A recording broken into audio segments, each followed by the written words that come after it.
couple of things on tonight. Congratulations again to Mrs. Brett. Yes. I saw the video. I want to take a moment and call for any prayer requests tonight that you may or may not have. So? That's me. Oh. Any prayer requests? A friend of mine, Ray Dawn. What? Ray Dawn. Ray Don? Ray Dawn, that's her name. Ray Don. And he's traveling great on Friday, Pastor. Sister Christian is asking for traveling So you grace. finally know how to operate something. You play. You finally know how to I would like to operate put in a prayer request for a deacon. Deacon who? Deacon player. That's a constant thing. We're always asking him for it. They told me, they she threw the ball all over.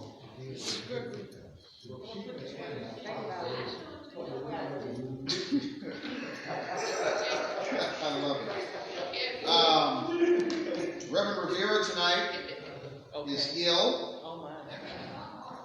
We asked for the Lord's touch. She told me to tell you she wanted you to be here, but she's ill tonight. Bronchitis has got her. Oh, Lord. So we asked the Lord's intervention. I do have a request for Shalonda Coleman tonight. Sister Shalonda Coleman. Any others?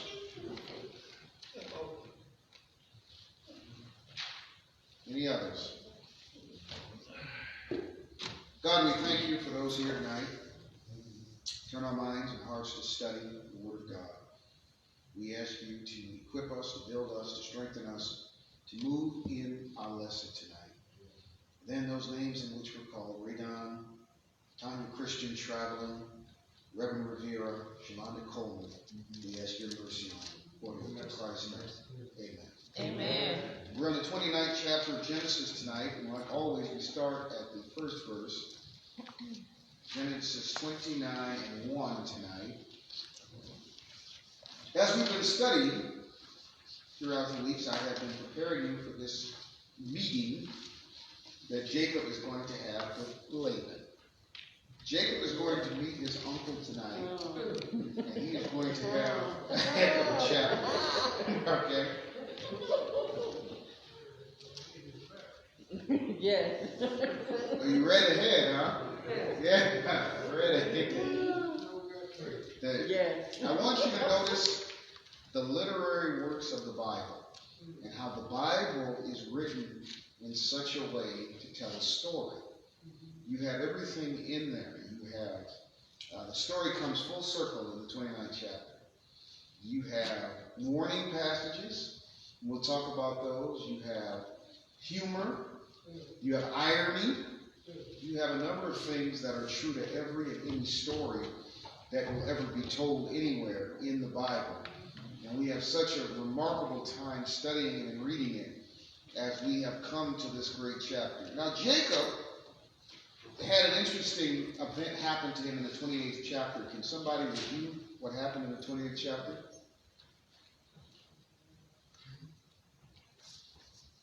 He took his brother, what? Yeah, He had to leave. he saw it. His blessing.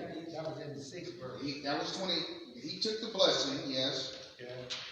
And Esau was after him in 20. and he had to leave. Yeah. All right, but something, so he stole the blessing, he stole the birthright, he stole two things from his brother.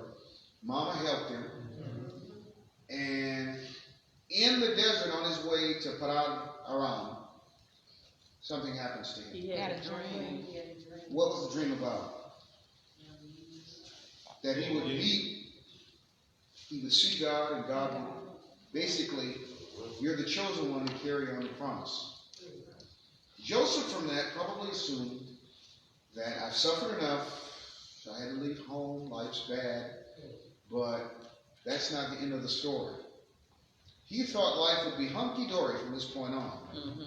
Okay, but there's things that Jacob is going to have to be taught. Remember that the Lord disciplines those whom he loves. Yes. Can I have a volunteer to stand and read Genesis 1:29, 1 through 12?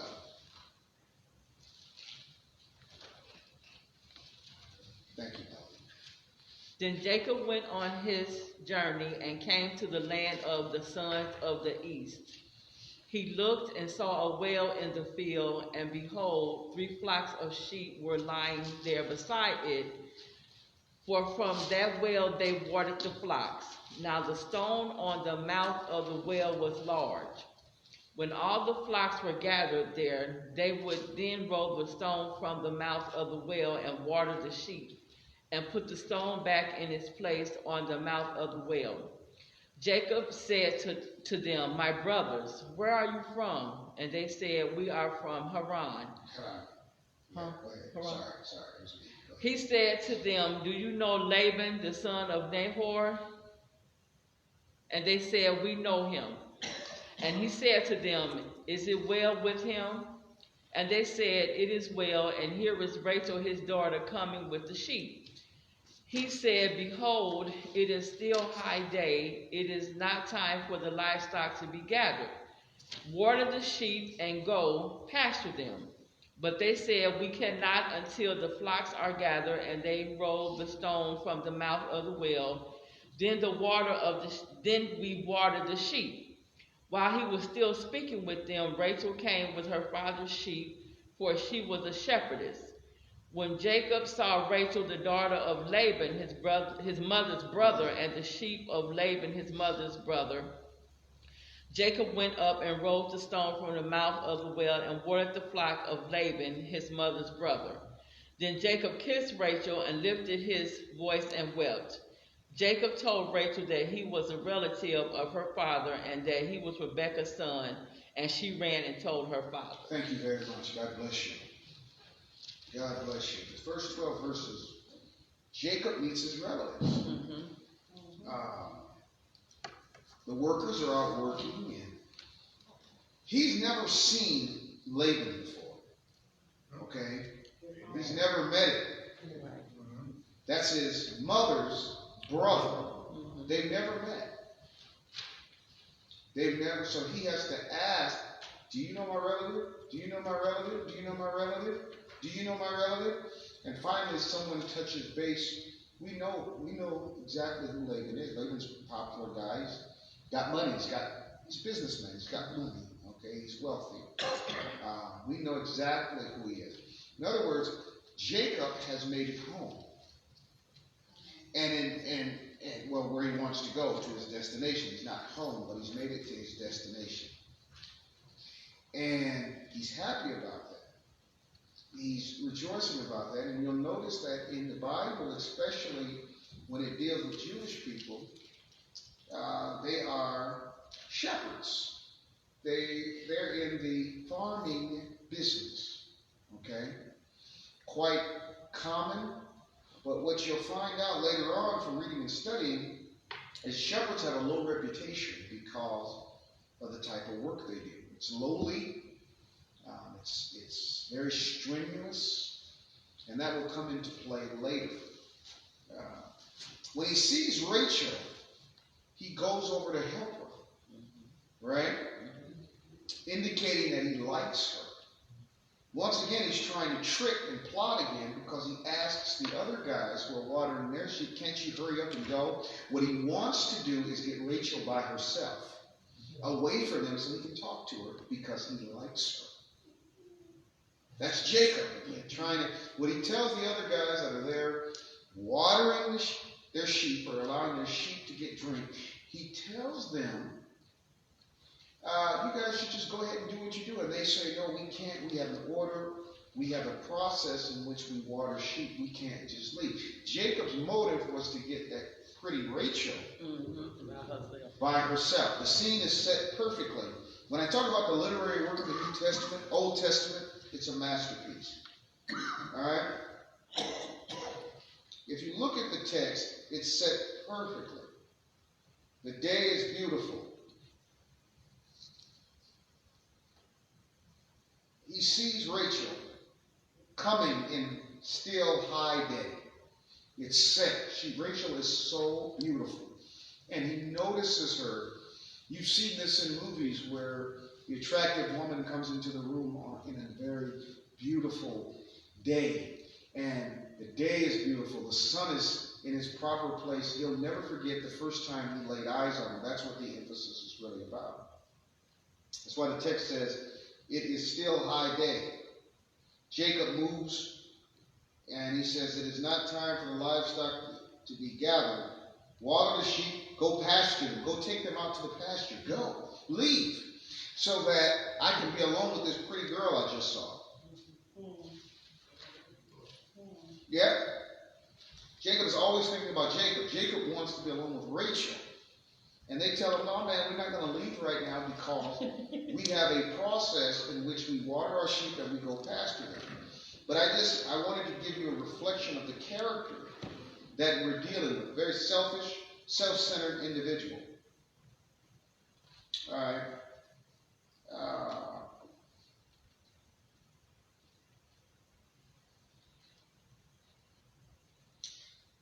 He helps Rachel. And then you find out something about Rachel and Jacob. They're cousins. Yeah. Yeah. They're first cousins. Not at that time. Not at that time, it's not a problem. They're first cousins. But so are Isaac and Rebekah. They're first cousins. He sees her, and one reason he weeps, he really does weep out of gladness, because he had traveled about 1,000 miles in the hot desert sun, ran away from his brother and to his uncle who he did not know. He stumbles upon his uncle's daughter, who happens to be very beautiful. And he is just emotional, taken with emotion. I'm at my destination. There's a feeling of relief, a feeling of comfort temporarily, because he had to go through so much to get there. Okay? He's finally made it to Laban's, away from his brother, and temporal safety. He's no longer by himself. I found a place to be. Verse 13. So when Uncle Laban hears the news of Jacob, his sister's son, he runs to meet him, embraced him, and kissed him, brought him to his house. Then he related to Laban all these things. Laban said to him, surely you're my bone and my flesh. And he stayed with him a month. All right, the kissing part.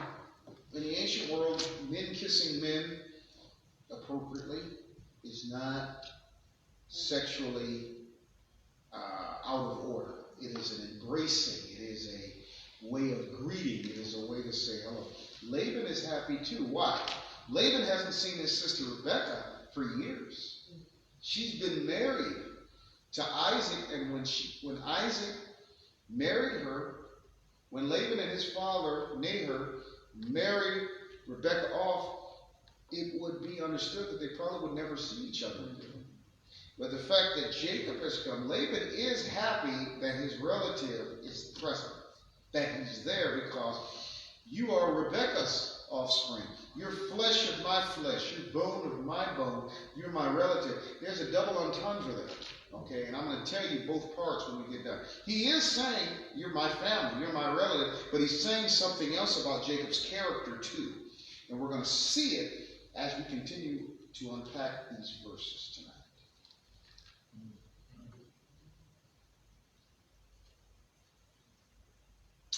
Ready? Let's keep reading. You're bone of my bone, you're flesh of my flesh. Jacob stays a month. Now I want you to understand something in the ancient world. When someone had arrived, it was normal for them to stay some days with you, but if they lived with you, it was understood you have to work for me.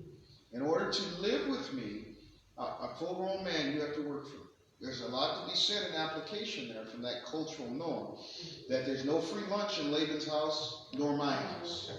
If you live with me, now it's one thing for you to come and stay with me, but if you live here, you have to work too.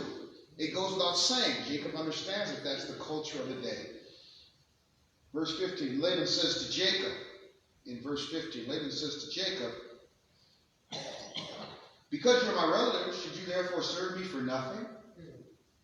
Tell me, what shall your wages be? Laban has 2 daughters. The name of the older was Leah. Yeah. The name of the younger was Rachel. And Leah's eyes were weak, but Rachel was beautiful of form and face. What does it mean her eyes were weak? It means she wasn't attractive. She probably was really cross-eyed. Okay, I'm sorry, I'm being honest. Ryrie points out she probably was really sorry, Leah. That's what I assume too. Yeah. And what it did, it was in such a way, because the girls are sisters, but it distorted Leah's beauty. Let me tell you why. When the text talks about it, the first thing it said, her eyes were weak. I'm thinking she can't see that well. No. That's why he didn't like her. What it was whatever wrong with her eyes had messed up her appearance. Okay. Right. Now she probably, I'm just going to be very real here, we're adults. She probably had a great form, because Rachel has a great form. And I'll explain why I argue she has a great form. She is, in fact, probably good looking too, except when you get to her face. Her face is what is not attractive. But Laban is as attractive. But poor Jacob, he just can't get over it. Now, I'll explain to you why. Yeah, let's say it that way, as attractive. She probably has a good face. Yeah, I mean, a good body. And I'll tell you about that later when we get to it. Leah's eyes were weak, but Rachel was beautiful of form and face. Notice it says form and face. Form is body, shape. They probably both very shapely women. It's just when you looked at Leah's face, it wasn't attractive to some men. Next passage. Jacob loved Rachel, so he said, I will serve you 7 years for your younger daughter, Rachel. Laban said, it's better that I give her to you than to give her to another man. Stay with me. So Jacob served 7 years for Rachel. And notice this last part. They seemed to him but a few days because of his love for her. Now he loved that woman so much he was out there in the sweat. Yeah. That's what he said. I'm in love. I can't wait to get to my woman. Give me my woman. Give me my woman. It's been 7 years. Verse 21. Then Jacob says to Laban, give me my wife. For my time is completed that I may go into her, that I may enjoy her the wedding night. Okay? Laban gathered all the men of the place, made a feast. Now in the evening he took his daughter Leah and brought her to him, and Jacob made love to her that night. He didn't know the wiser for a couple of reasons. You go back up here. What happened? What was Jacob doing? They were feasting. Okay? Let me tell you about a Jewish feast. You get it? You get it?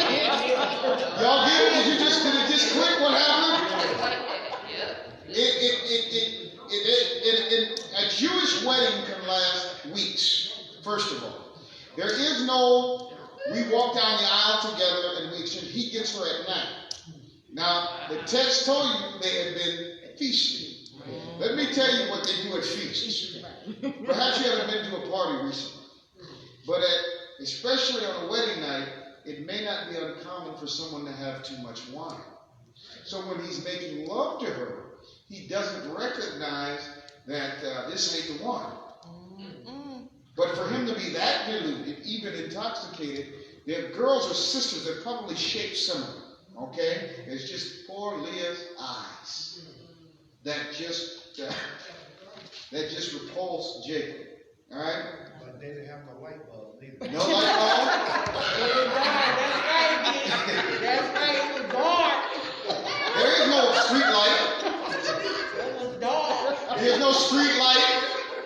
There's no cell phone light, flashlight. The only light you get at night is the moon. The moon and maybe fire. Maybe by fire. So it's really dark. Okay? But to still be that intoxicated. Now, I want you to understand, it's kind of sad because Leah's really excited. Oh. Jacob doesn't have the same excitement. All right?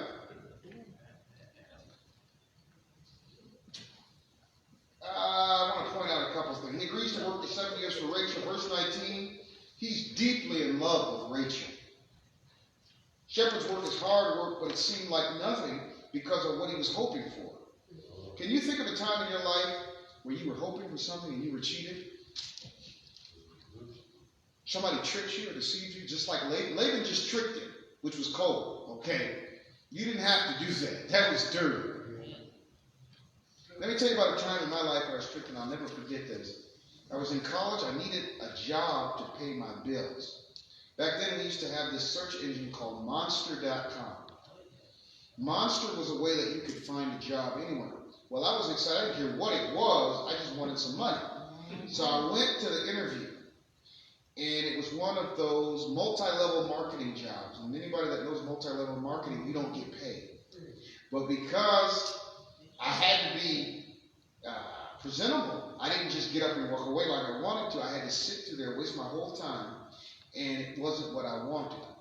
You could have said that in the ad. But the ad, I felt tricked, I felt deceived.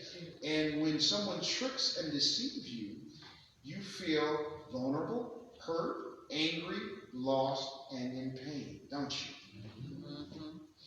Well, imagine how Esau felt when Jacob did that to him. Imagine how Jacob feels now that his uncle has done that to him. Mm-hmm. We always tell you all there's a lot of scams out there. Scams. This Laban is the master scammer. Jacob never thought, I couldn't imagine that anybody could ever do him. He never thought that anybody would ever do him like him. You remember a minute ago when Laban said, "You are my flesh and my bone"? Mm-hmm. You notice any similarities here? Yeah. All right. This is good stuff. That's just like buying a timeshare. Yep. When people scam you, it's hurtful. You feel stupid, ignorant, foolish. And you're angry. You're upset. Let's look at the confrontation. That was so cold. I'm going to reread this. Verse 23. Now in the evening he took his daughter Leah, brought her to him. Jacob went into her. Laban also, being just a nice guy, gave his maid Zilpah to his daughter Leah as a maid. That was normal and customary that the father would give a maid or a gift to the wedding, for the wedding. So he gives Leah Zilpah a maid. That, as dirty as Laban is, he still followed through with the custom. I got to give them a gift. Jacob had, in turn for those years that he cannot get back, he had paid for Leah. That was dirty. That was wrong.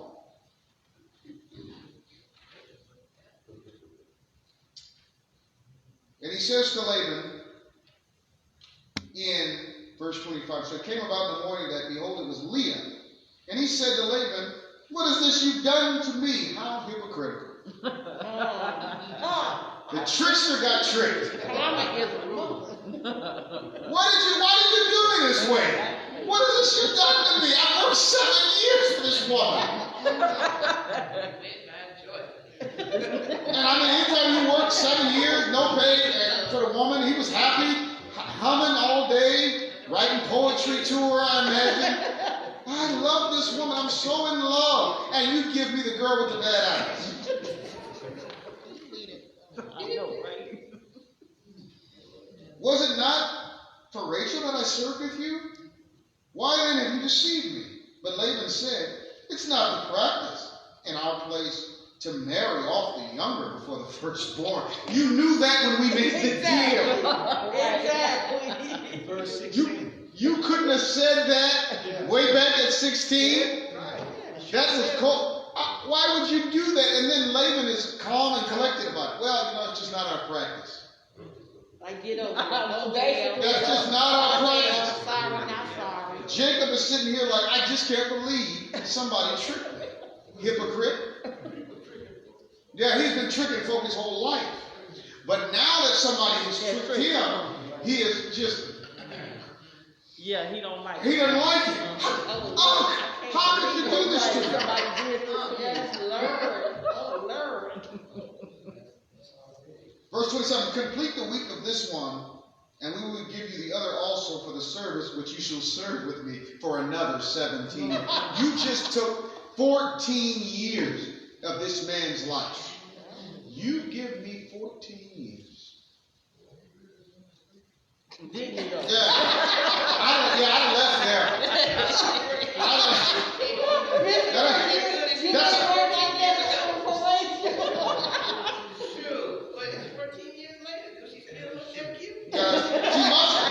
She must have, because that's all it was. All it was that was physical. Yeah, it was just love. He was just in love with this woman, and he gonna stay and work the 14 years. And I don't know what my uncle gonna do to me at the end of the 14-year thing. And he can't. Remember, Jacob is not a physical man, so he can't get physical with him. And so basically, he has to take it. That's right. Pretty much. So you work with me another 7 years, and you can have it. That wasn't the trickster got tricked. Yeah. All right. Good thing he didn't have 3 daughters.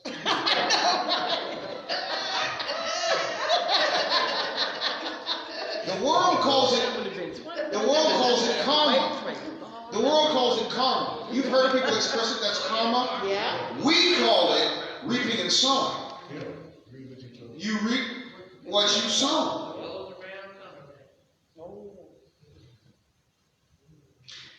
You reap what you... Now the story's going to get real sad. Okay, I'm going to be really honest with you. Because poor Leah. Poor Leah.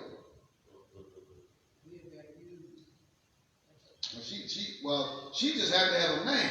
That's it. You understand? She just had to have a man at this point. Me and my sister could share. Yeah, she just had to have a man. See, a woman who could get a man, that meant you were taken care of for the rest of your life, and Jacob is legally obligated to take care of her. Leah's going to be all right, and the old man got 7 years of work for her. 14 for the other. He's happier and gleaning and everything else. Yeah.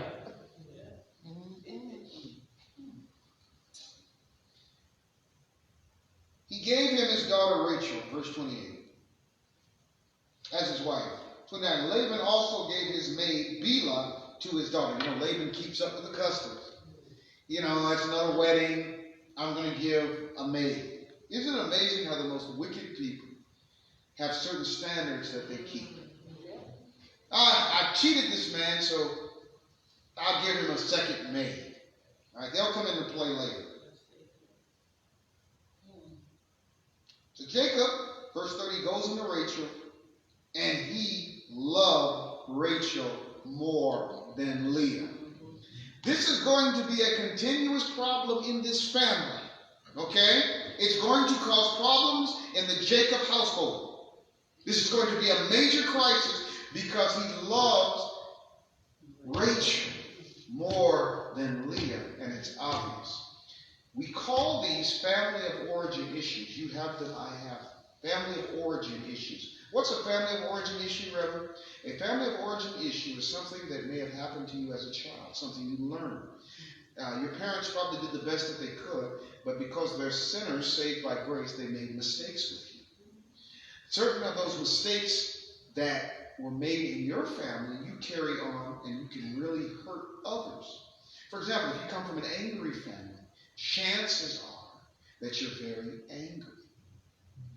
Okay? I came from a pretty tough situation, and I learned isolation and to be alone. So I don't, oftentimes you see me withdraw from people because that is when, growing up, I learned that it was easier to withdraw than deal with certain circumstances, and I still have that problem. There are times where I don't want anyone around me, and I just want to be alone, completely by myself. It's kind of weird, isn't it? But it's kind of weird.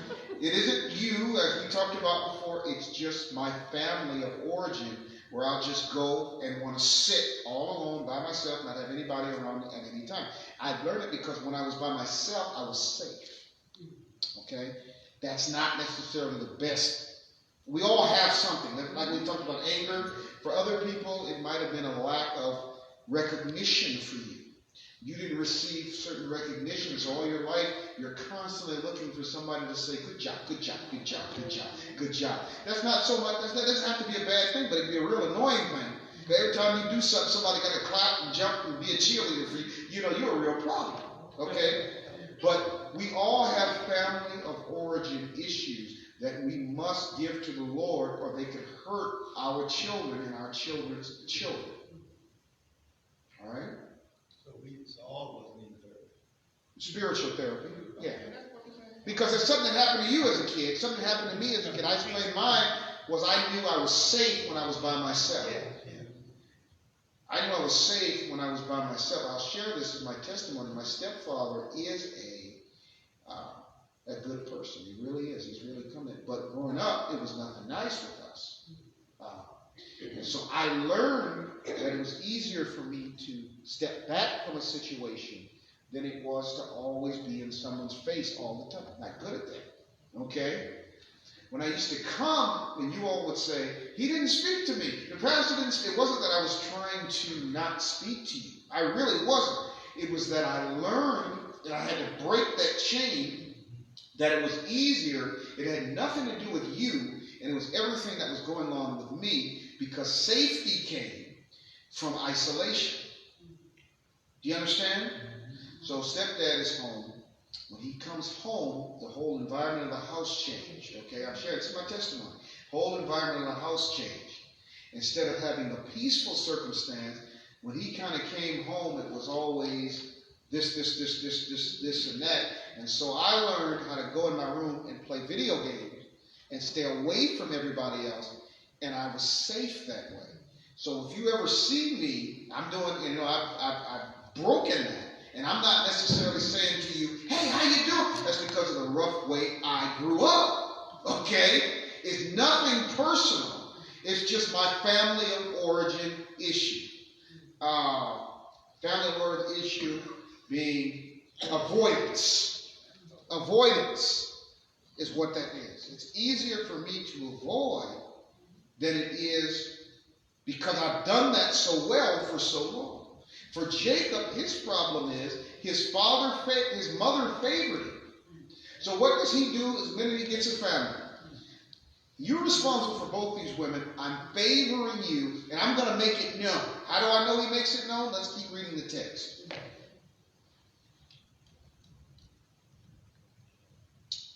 Let's keep reading verse 31. Just to show you how great God is. The Lord saw that Leah was unloved. He saw her in her unloved position. And who knows what Jacob would have done to this woman? Okay? He doesn't care about her as much as he cares about Rachel, and it's obvious. Rachel is unloved. And so the Lord does something. Leah's unloved. He opens Leah's womb because she's unloved. Now, in a farming family, you want to have kids. Because the kids will help you do what? Tend the animals. But it keeps Rachel's clothes. Because Jacob would have never saw the value of Leah had he opened both their wombs at the same time. Leah is able to do something Rachel is not able to do, and the Lord did that because he saw the way Jacob had treated her. So what does she do? This is really sad, and I want to try to break this down for you. Notice the sadness in Leah. Leah conceived and bore a son and named him Reuben. First she said, because the Lord has seen my affliction. What affliction? My husband doesn't love me like he loves my sister. I'm sloppy seconds. And I know that I'm not attractive. I know that I'm not wanted. My eyes, and the only reason that he married me is my dad tricked him. But the Lord has seen my affliction. Surely now my husband will love me. The name Reuben means a son. If you're a person who works with animals and farming, you want a son. Why? So then, yeah. So he can help. That's So she names him a son. The point of him naming the son, see, Jacob, I gave you a son, and Rachel didn't. Okay? Rachel didn't. This is going to cause another problem later. Rachel couldn't give you a son, but I gave you a son. I gave you a son. Ha ha! You gotta love me now. Nope. Nope. No. No. Poor Leah. Just makes me want to cry. now she. Then she conceived again and bare a son and said, because the Lord has heard that I am unloved, he is there given me this son also. So she named him Simeon. Simeon means devoted, just and devout. God is just. God is Simeon. Because my sister can't have a baby. Nah, nah, nah, nah, nah. I might be ugly, but I can have a baby. I know, right? And my sister can have a baby. And because you're having these children, Jacob needs them because Jacob too works in farming. And they're boys. God is meeting her need, and Leah's feeling herself. Simeon, the Lord is just and devout. I may not look like her, but I can have a baby. She can't have no baby. She can't have no baby.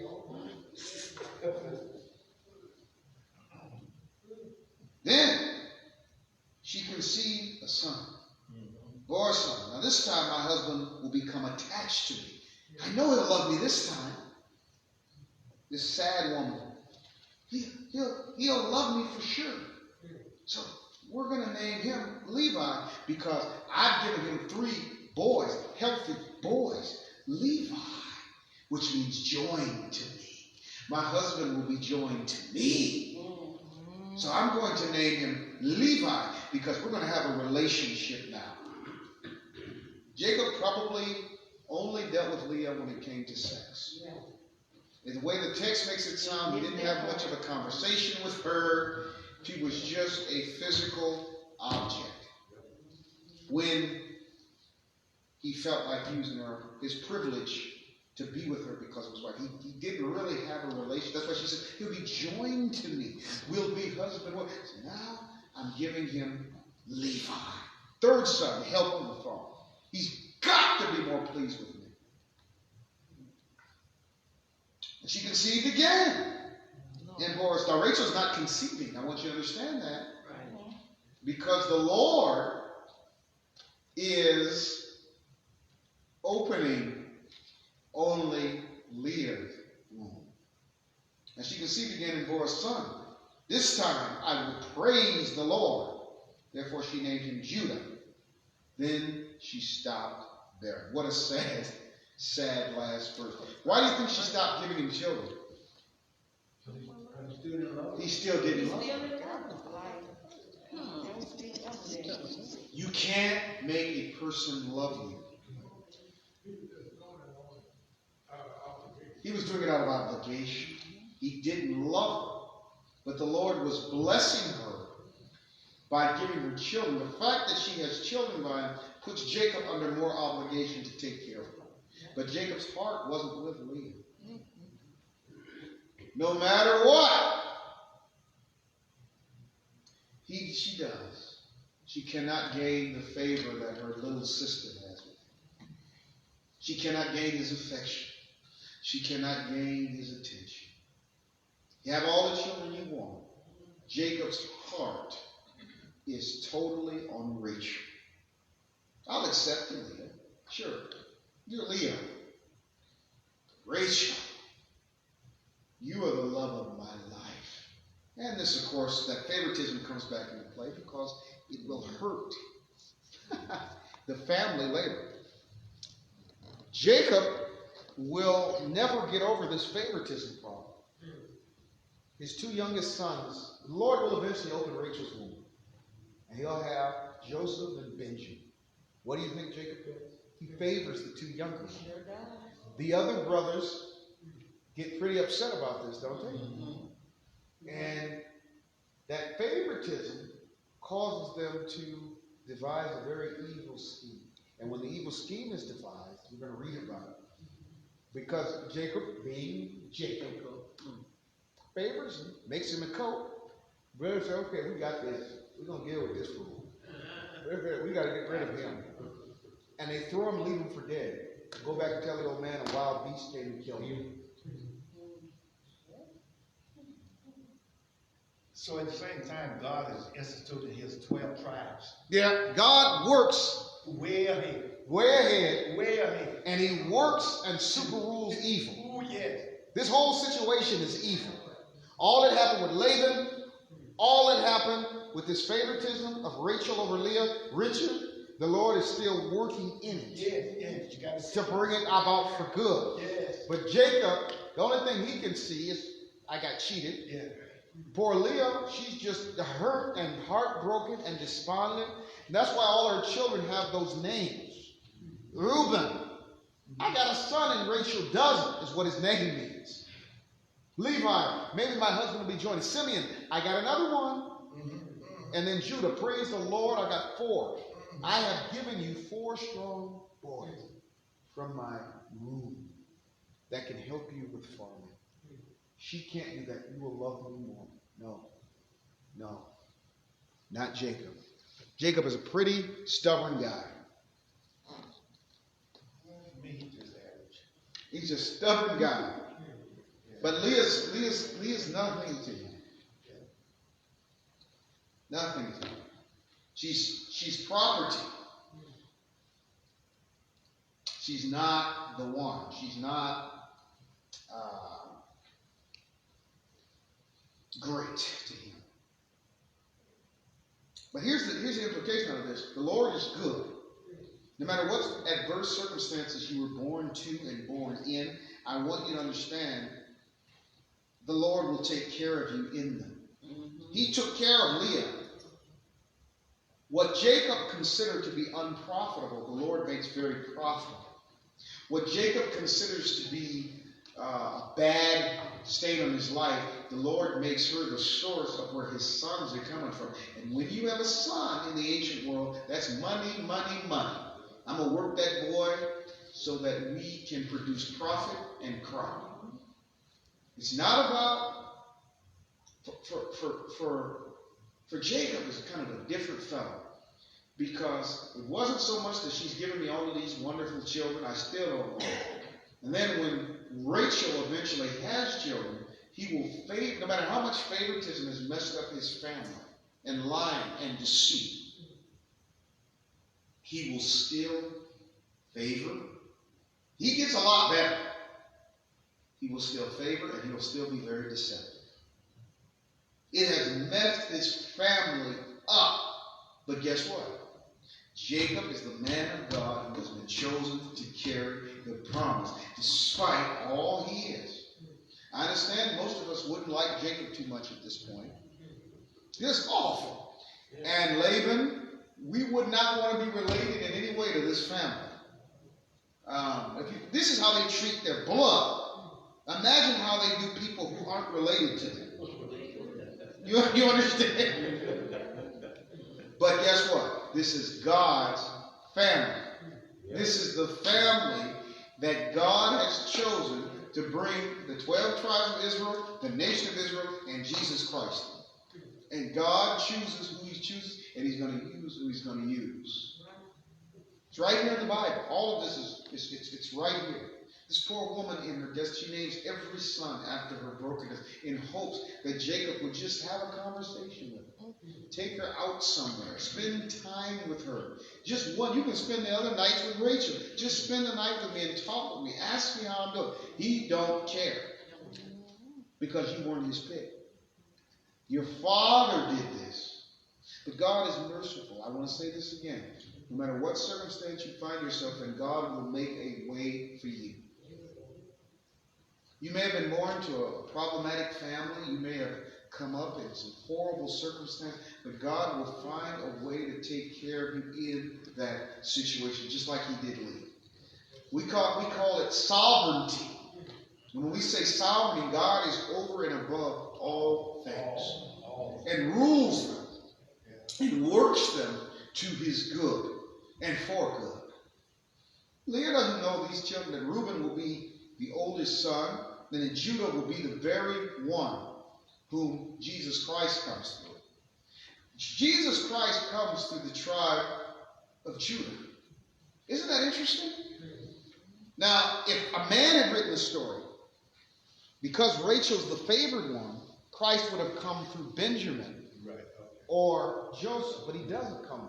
He comes through the rejected line. Judah, the fourth son of Leah. Leah, a nobody. Leah, the rejected one. God chose Leah to be the carrier of the very one, her son, Judah. Judah, Christ is from the tribe of Judah, would have to come through. The girl with the bad eyes. That's what the text says. She doesn't say anything about her shape, but it's her face is the idea that is repulsive. But that is who Christ came to, not Rachel.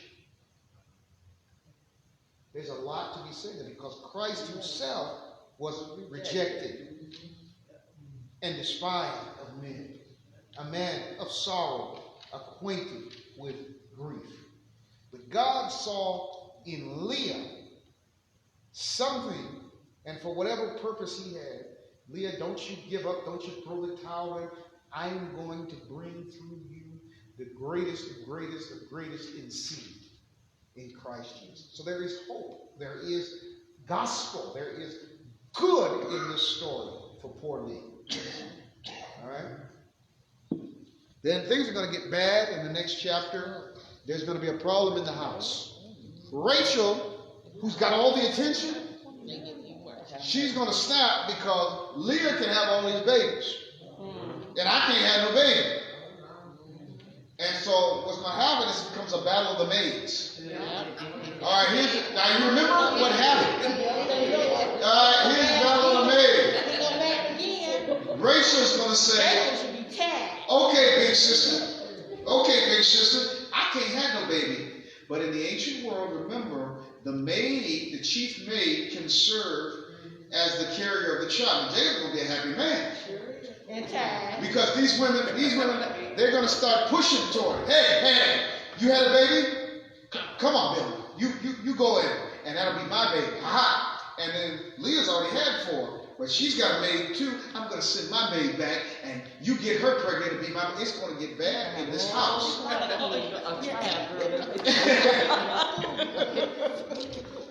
Now, keep in mind that all of Rachel's maid's children are her children.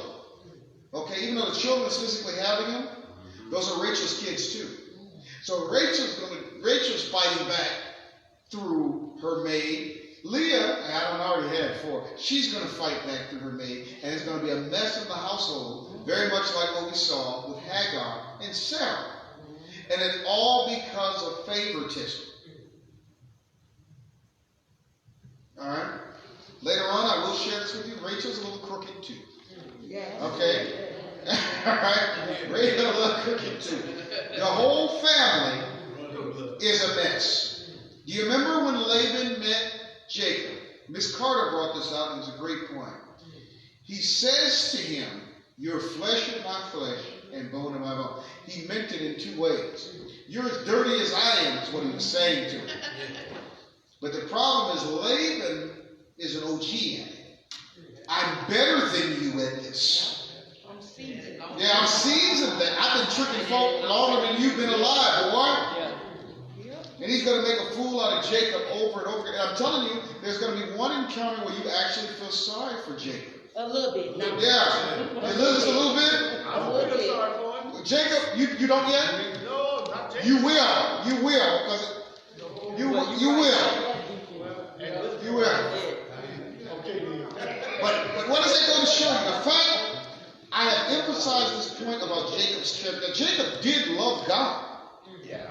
But he's a sinner. Saved by grace. The problem with him is he's got a sin problem.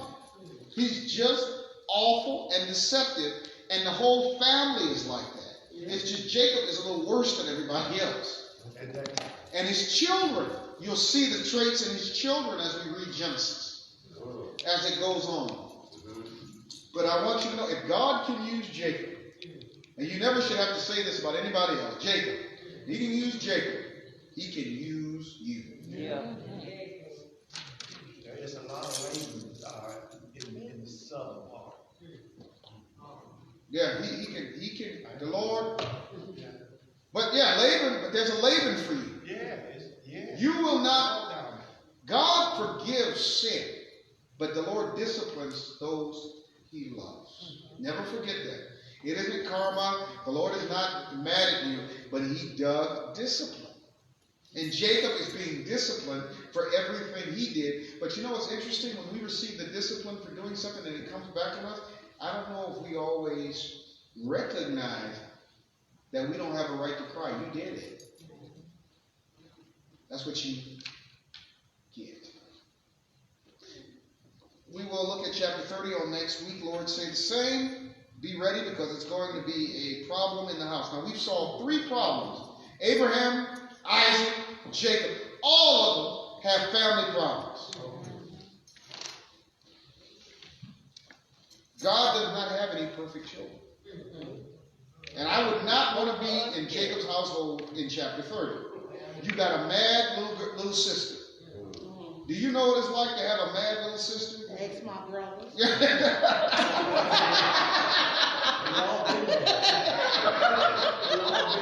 They ask my brother. You got a big sister and a little sister. And the two are going at it. Backwards and forwards. And if I were Jacob, I wouldn't want to be in the middle of that for all the money in the world.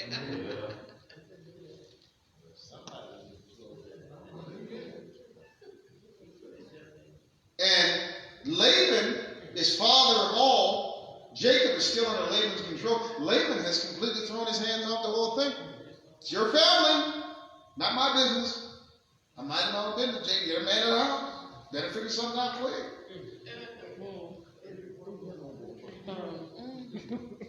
Huh?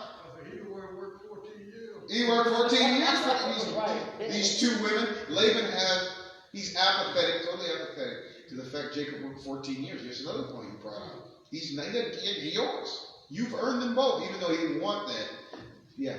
And Laban gave him two maids, so that made more problems too, right? That made more problems too. Because the girls are going to, the 2 sisters, I call them the girls, they're going to use the maids in a competition of baby having.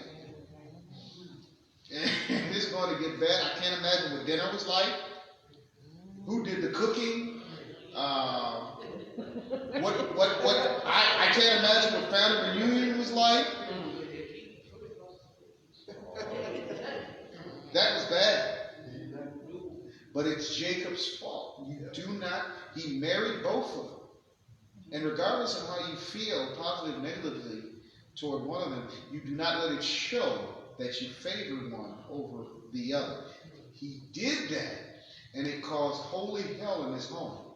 I mean, for a while he's going to be wonderful with it, but it's going to be a problem.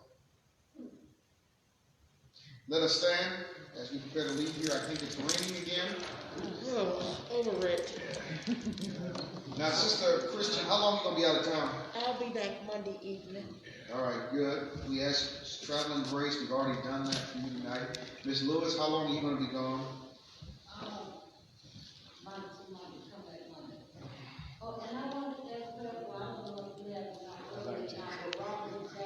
Oh, I didn't know Robert. I haven't talked to Robert. How is Robert? I will. Yes, the Trutland family, please. Clarence Trutland's funeral will be Wednesday here. Not tomorrow. Calm down, everybody. A week.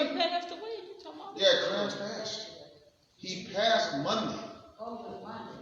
He passed Monday. Funeral will be here Wednesday. I meet with the family Friday. But next Wednesday will be when we celebrate his life.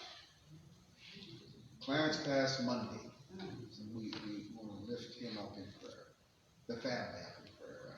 Clarence didn't need me prayer. He's in a better environment, rejoicing with the angels at the presence of our Lord and Savior Christ at this hour. But the family is who we want to lift up on our way out. God, we thank you. We have many that are traveling. We ask for traveling grace. We remember Brother Robert Jackson. Remember the other name Reba called. And we ask you at this time to touch every truck that is affected by this circumstance. In Jesus' name, amen.